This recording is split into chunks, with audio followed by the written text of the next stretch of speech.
सर्वार्थ साधिके शरण्ये त्र्यंबके गौरी नारायणी नमोस्तुते। करोति वाचालं कमलते गिरि यत्कृपा तमहं वन्दे परमानन्दमाधवम्। नमस्ते शारदे देवी सरस्वती मतिमते वसतं जिह्वाग्रे।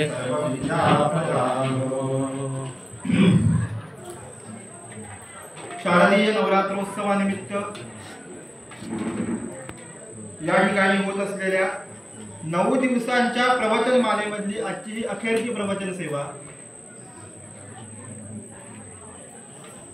या प्रवचन सेवेमध्ये जर का पहिल्या दिवसापासून जर का आढावा घ्यायचा झाला तर पहिले 4 दिवस आपण गीतेमधला जो काही दुसरा अध्याय सांख्य योग नावाचा त्यामधल्या काही श्लोकांवरती आपण चिंतन करण्याचा प्रयत्न केला पहिल्या 4 दिवसांमध्ये।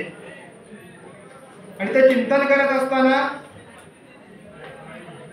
अर्जुनाच्या मनामध्ये निर्माण झालेल्या शंका किंवा युद्ध न करण्यासाठीच जे काही त्यानं धर्म असेल, न्याय असेल, नीती असेल या बाबतीत किंवा याच्या आधारावर जे काही त्यांनी युक्तिवाद मांडले पहिल्या अध्यायामध्ये आपण ते बघितलं